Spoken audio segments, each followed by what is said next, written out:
Hey my loves, welcome back to my channel. If you're new here, my name is Lily, and if you love these kind of videos where we talk about self-development and just being the best version of yourself, please don't forget to like, comment, and subscribe. In today's video, we'll talk about detachment.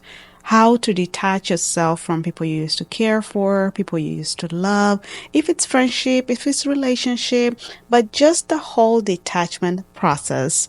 Let's get straight into the video. The first thing is take time to heal. You are hurt or you are hurt right now, right? And those are wounds. Wounds needs to heal so you can feel fresh, so just the new skin can come out. And it's totally okay. We all get hurt, and it's something that is normal. Don't even feel ashamed of, taking yourself or taking time for yourself to heal. Heal first, because once you heal, you start seeing people differently. You start seeing the world differently, and you just don't want and go out there and hurt other people because you're hurt. But once you take time to heal yourself, you will have good connection or good relationship with other people. And the second thing is, don't forget who you are before you were in that relationship, or remember who you were before you got into the relationship. What did that person used to look like? And then go back and start doing the things you used to do before. If it's picking new hobbies, if it's to find a new focus that you can focus on and you can forget the past, just focus on something new.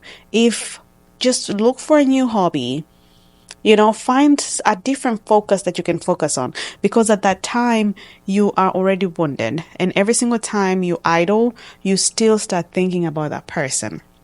And for you to take yourself out of that situation is to get a new hobby, right?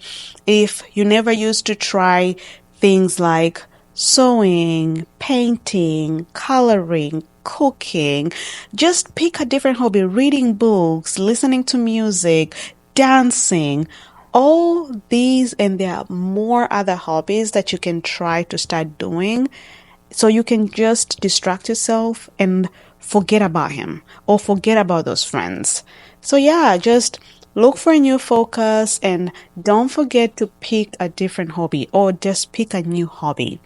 Another thing I can tell you is start focusing on yourself. Focus on yourself. Because once you put that focus and that energy in yourself, you start getting busy, you start knowing your worth, like you're way better than that, you're way better than you just sitting down there and just thinking about that person.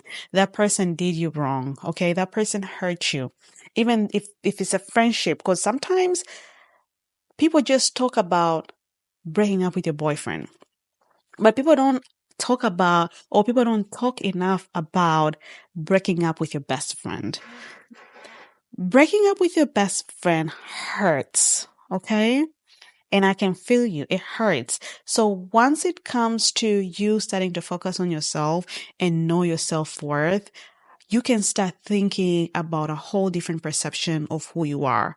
You are way better than that.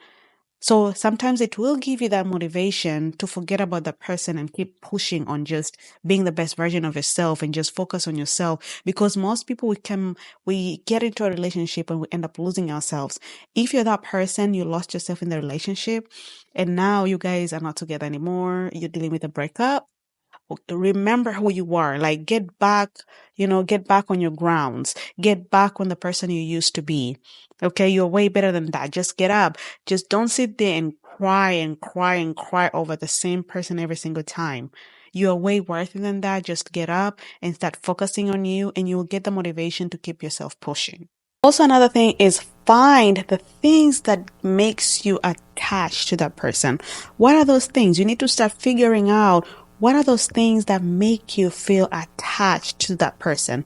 So it will help you in the detachment process of, these are the things that made me so attached to the person, and stray away from it. Try as much as you can to just take yourself out of those things so they just don't keep making you think about that person. Because if you don't take time to know what makes you attached to this person, you'll keep just pointing on the same wound or poking the same wound every single time. But once you start realizing what really, really makes you attached to this person and you start to astray yourself from it, it will help you. It will help you to heal, or it will help you to detach from that person. And another thing I always tell people, no contact helps, okay? If it's to block that person from all your social media, from your phone, from your number, to delete that number, do it. To block that number, do it. It's just for your mental health. It's just for you to help you on your detachment process. Some people think like, oh, blocking the person is just you showing that you're afraid of the person, but no. It's not that you're afraid of that person. It's because you're working on that detachment process, okay? You're working on healing yourself. So sometimes you need to you need to just block the person so they don't interfere with your detachment process. Some people, you leave them alone, you want to detach from them and everything, but guess what? They'll start texting you, they'll start calling you, or they'll start just destroying your peace. But if you want that peace, and if you want to start focusing on your detachment process, you need to block the person, like no contact. And when we talk about no contact, we'll also talk about stay away from people or things that surrounds that person. Because if you're trying to detach yourself from someone and you're always hanging out with their friends, you always around the things that he gave you, or you always wearing maybe the shirt he bought you, or you starting to use the things that he got you, put them away, because those things will interfere with your detachment process. Just put them away. Put those things away, okay? You don't need those things. Just put them in a box or put them in a safe place. And that's why some people I'm not saying, you just throw them away or anything. If you don't want to do that, that's okay. But if you're working on your detachment process, you need to put those things in a safe place. Just close it. They say out of sight, out of mind. So once it's not on your side, you'll forget that person. Even the same thing, stop hanging out with people that surrounds him, because all of a sudden you will see them there, you will see them hang out with their friends, and then those friends will start asking you to hang out with them. Before you know it, you just interfering your whole process. You're not going to detach from this person if you keep hanging out with the same group of people. They'll make you remember of him, or you will see him around, or you will see her around, or you'll end up just asking for them, or just wanting to know how they feel. Or, when you're around them, they'll start talking about him, or they'll start talking about her, and then they'll remind you of them. So, no. Take yourself out of those people. Don't surround yourself with those people, okay? If you want your detachment process to be fulfilled or to be accomplished. And lastly, I can tell you is write down your feelings, journal them, okay? If you don't feel like journaling is not your thing, you're a person who want to speak to someone so you can release your anger, or you can release that load that you have in your heart, then find someone you can trust, or people you can trust, and talk to them. If you want, you can even go to therapy. It's not a bad thing at all. Sometimes we need therapy from breakups. We need therapy from breaking up with our friends. We need that. So I'll advise journal, speak your thoughts, put your feelings in writing, or just, be with somebody who you can trust and tell them how you feel. I know for me, I'm a person, if something is really heavy in my heart, I have to speak to someone. I have to tell someone, but I have to confine to someone I can trust. Always confine to people you can trust, so you can tell them how you feel. You can tell them how you're hurt, so you can release that anger, you can release that pain.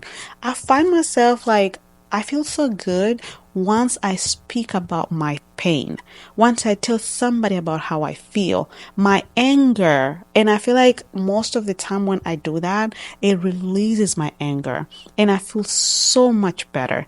So if you're one of those people, find people that you can confine on and you can speak to, and they can help you towards that process.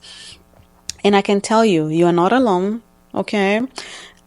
We all have been through this situation, and just know this situation is temporal. It's not like that's how you'll be forever in your life. No, it's just a process, and it will reach a point you will forget those people. You will continue with your life. And one thing I can tell you, just because somebody hurt you doesn't mean everybody is the same. You'll meet some good people along the way. You'll meet some bad people along the way. But in every single person, always learn, make mistake, and some people, they come in your life for a season. They're not meant to stay in your life forever. And some people will teach you some lessons, and some people will be blessings to you. So, yeah. And don't forget, if you like this video, please don't forget to like, comment, and subscribe, and just come back for more content. Thank you so much for watching. Bye.